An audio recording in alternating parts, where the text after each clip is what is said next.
उज्ज्वल भवितव्य आपल्या मुलामुलींचं सर्वाधिक योगदान नॅशनल इंग्लिश मीडियम स्कूलचं होय। आदर्श एज्युकेशन सोसायटीचं national English medium school Nadgive उच्च शिक्षित अनुभवी स्टाफ 10वीचा 100% रिझल्ट, डिजिटल शिक्षण प्रणाली, सुसज्ज लायब्ररी आणि लॅबोरेटरी, स्पर्धा परीक्षा मार्गदर्शन, कला क्रीडा सांस्कृतिक क्षेत्रासाठी प्रोत्साहन आणि व्यक्तिमत्व विकास यासह अनेक सुविधा। प्री प्रायमरी ते 10वी आजच आपल्या पाल्याचा प्रवेश निश्चित करा। आळंदी इथं वारकऱ्यांवरती पोलिसांकडून लाठीचार्ज करण्यात आला। या घटनेचा निषेध म्हणून वैभववाडीत महाविकास आघाडीच्या वतीनं तहसीलदार कार्यालयावरती मोर्चा काढला। शिंदे सरकार विरोधात यावेळी घोषणाबाजी करीत निषेध व्यक्त केलाय।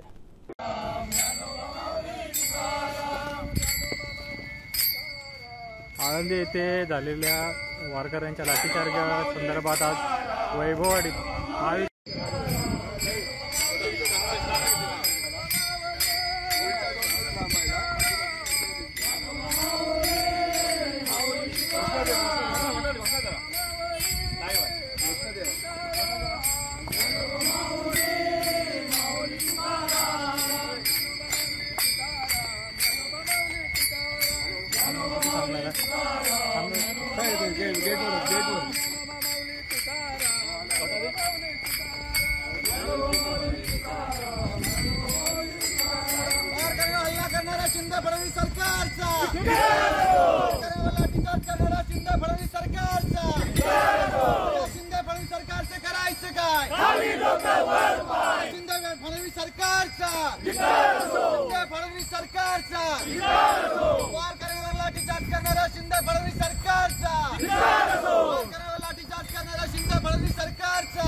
नाही फोटो घेतो।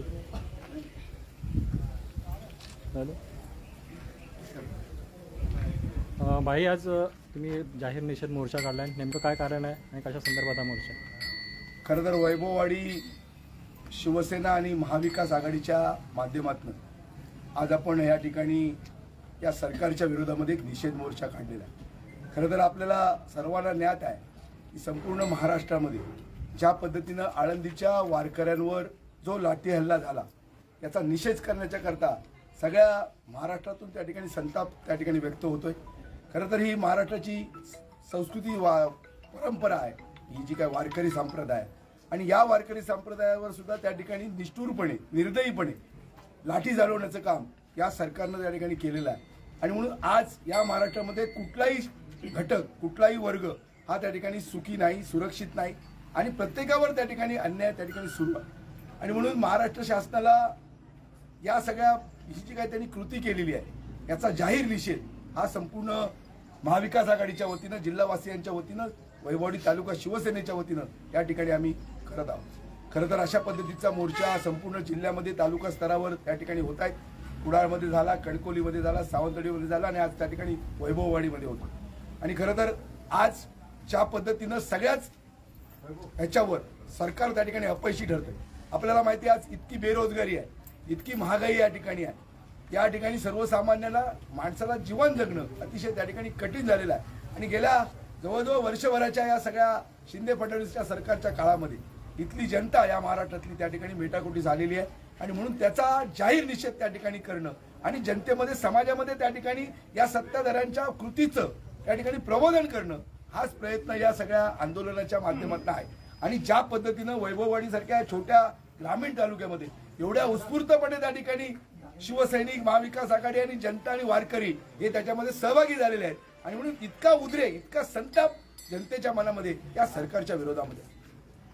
विरोधक जरी म्हणत असले तरी भाजपचे देवेंद्र फडणवीस म्हणजे गृहमंत्री असं म्हणतात की कुठलाही लाठीचार्ज वारकऱ्यांवरती झालेला नाही.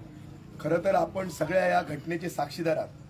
जे काही आता अलीकडे हा डिजिटलचा जमाना आहे, जे घडलं ते त्या ठिकाणी सगळ्या वृत्तपत्रांमध्ये, सगळ्या सोशल मीडियामध्ये, सगळ्या TV चॅनलवर त्या ठिकाणी प्रसारित झालेला आहे.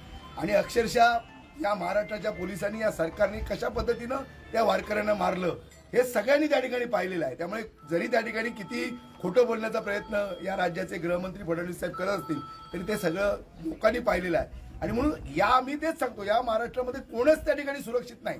जो न्याय मागायला या सरकारच्या विरोधामध्ये जाईल त्या लोकांना त्या ठिकाणी लाठीहार करणं, त्यांना त्या ठिकाणी त्रास देणं हेच या सरकारचं काम आहे. आणि म्हणून या सगळ्या गोष्टीच्या विरोधात आज जनतेच्या दरबारामध्ये त्या ठिकाणी निर्णय होणार आहे. किती जरी तुम्ही त्या ठिकाणी आज सत्ता आपल्याकडे 2024 पर्यंत सत्ता आहे, कधी ना कधीतरी आपल्याला जनतेच्या दरबारामध्ये कौल घेण्यासाठी जावं लागेल. आणि म्हणून आज महाराष्ट्र शासनामध्ये हिंमत नाही की अनेक निवडणुका ज्यांच्या मुदती पूर्ण झाल्या, 5-5 वर्ष होऊन पूर्ण झाल्या, त्याच्यानंतर वर्षभर प्रशासकीय राजवट ही प्रत्येक गावामध्ये, ग्रामपंचायतीमध्ये, जिल्हा परिषदमध्ये, नगरपालिकांमध्ये त्या ठिकाणी लावलेली आहे.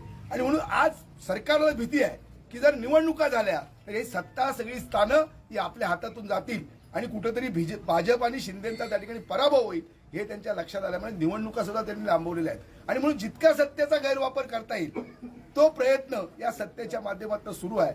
आणि म्हणून आज जनतेमध्ये त्या ठिकाणी हा उठाव आहे, लोकांमध्ये उद्रेक आहे, लोकांमध्ये संताप आहे.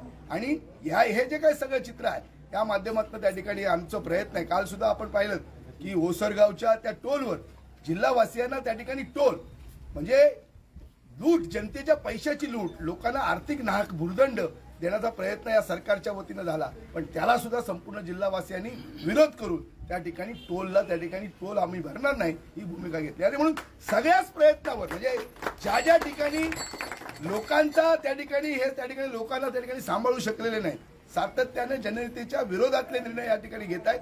आणि मी आपल्याला सांगतो की याचं जी काय येणारा जो काळ आहे, येणाऱ्या जी जनतेच्या दरबारातल्या निवडणुका आहे, या निवडणुकीमध्ये लोक मात्र त्या ठिकाणी या सगळ्या सत्ता सरकारला त्या ठिकाणी जो काही निर्णय आहे तो लोकशाहीच्या माध्यमातून घेतील, निवडणुकीच्या माध्यमातून घेतील आणि त्यांना त्यांची जागा दाखवून देतील.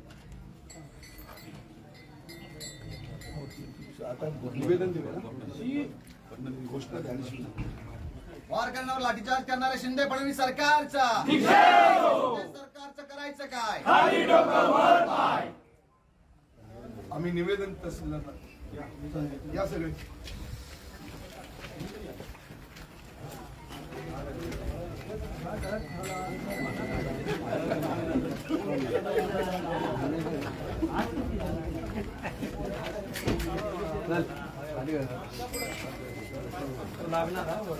हात लक्ष कधी पट्टा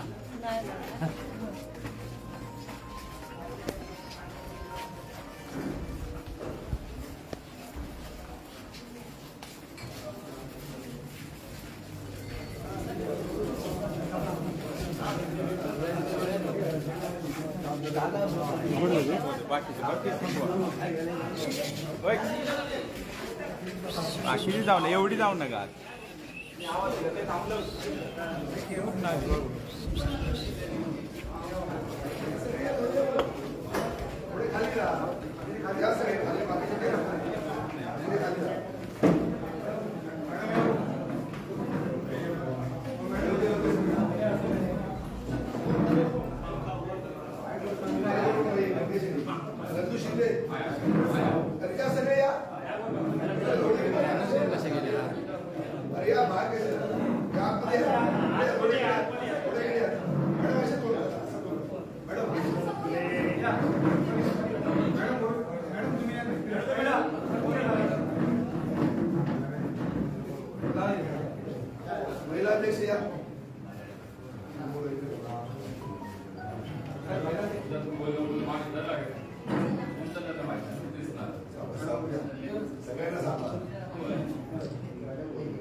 तुमच्या भावना शासनाला कळवा.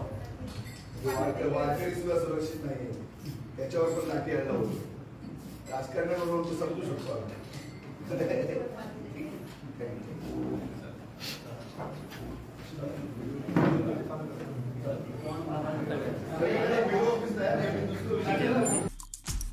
दिवसभरातले सर्व अपडेट्स, ताज्या घडामोडी आणि थेट लाईव्ह पाहण्यासाठी सबस्क्राईब करा, लाईक करा कोकणचं नंबर 1 महा चॅनल कोकण 7 लाईव्हचं YouTube चॅनल.